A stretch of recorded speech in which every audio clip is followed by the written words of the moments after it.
Hello again. Welcome back. Let's go chapter 26.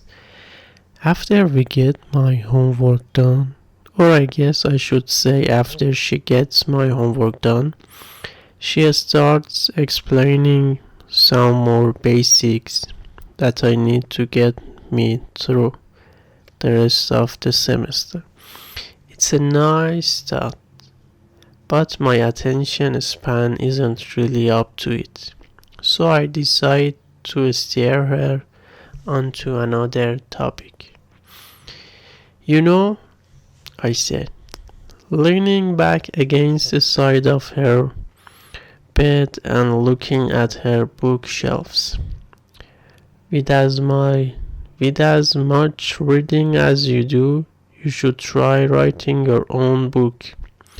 She studies me for a second, as if she's not sure whatever I'm making fun of her.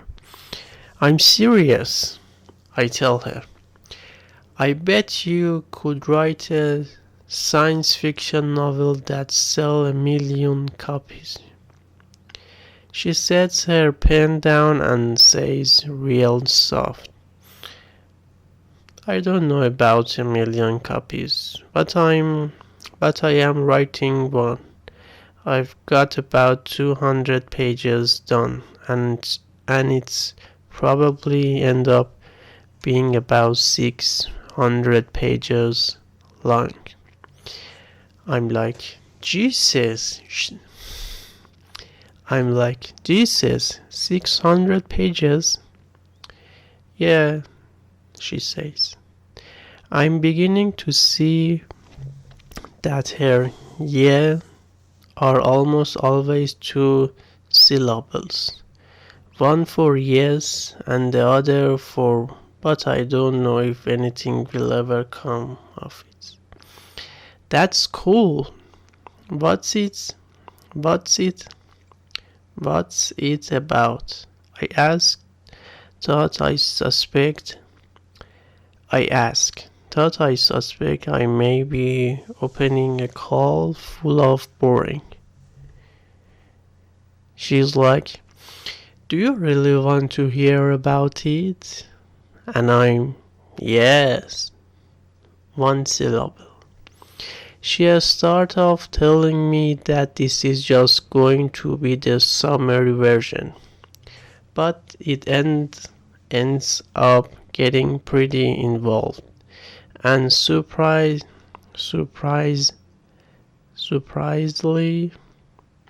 it's not boring at all. The basic idea is that there is this teenage girl who gets beamed aboard a spaceship while she's out throwing her paper route, and the crew, which consists of a race of genius horses, recruit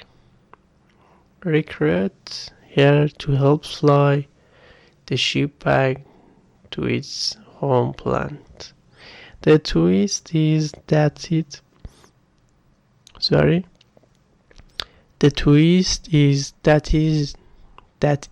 turns out the home planet is really Earth of the future, where genius horses and humans coexist on an equal level, and the girl, who is somehow really of Earthling descent, has been living among aliens on the planet Gurknak all along.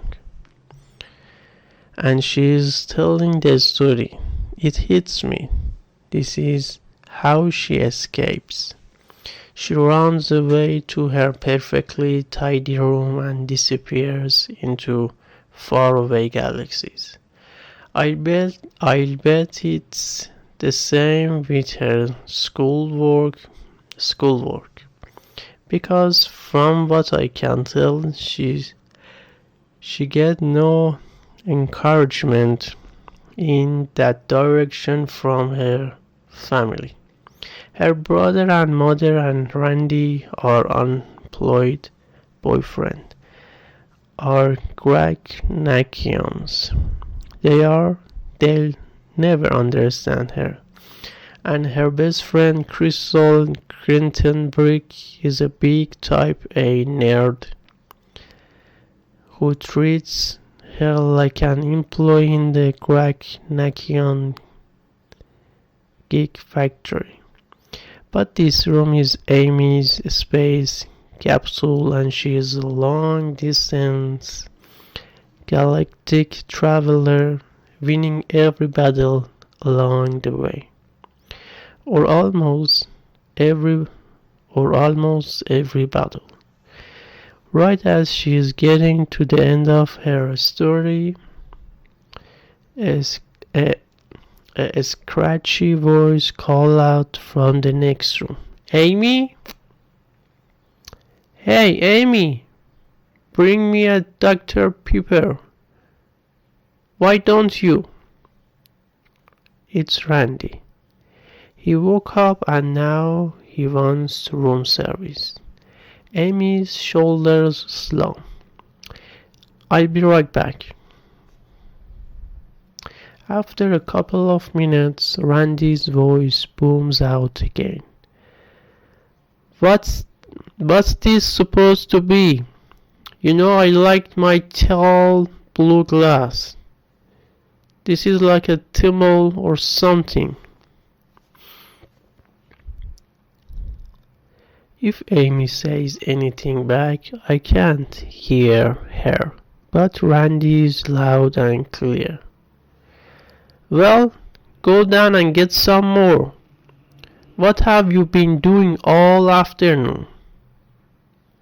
So Amy slinks back and tells me she's sorry, but she has to go to the 7-Eleven. It doesn't seem to have crossed her mind that I might drive her. When I volunteer, she's like, "You don't have to do that. It's my fault. I should have gone right after school." And I'm, what are you talking about? What are you talking about? It's take like a minute and a half. Of course I'm going to drive you. That perks her up a little, but any trace of the confidence she showed earlier has shriveled up about to the size of plankton. It's even worse after we pick up the Dr. Pepper, looking through the windshield at her front porch. She has this expression on her face like her spaceship just crashed and she's found herself back on the Greek neck. So the next thing I know, my mouth's open and these words are spilling out. "You know what? There's a party this Saturday. I think you should go with me." It was like a reflex action. I had to do it.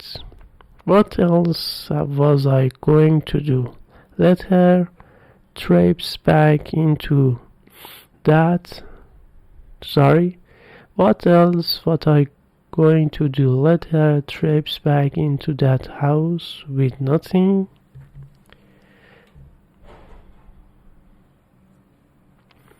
True to form, her response is a surprise.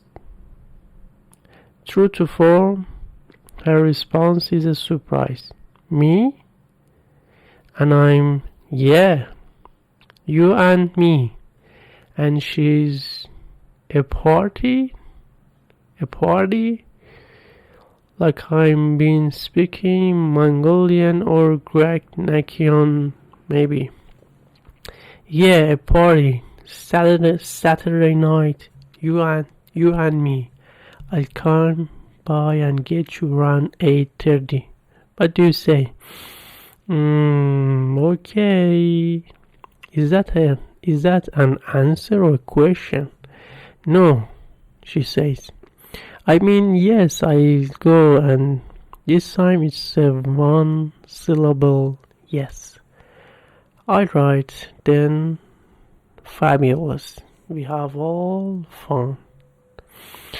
And as she walks back to her house with her head held high, and the lid of Dr. Pepper dangling casually from one hand, I feel pretty damn good about myself. It was a drastic measure, but it needed to be done, and it's not like I asked her out for a date or anything. I just figured the party would be good for her. I know it's be good for me. Finished.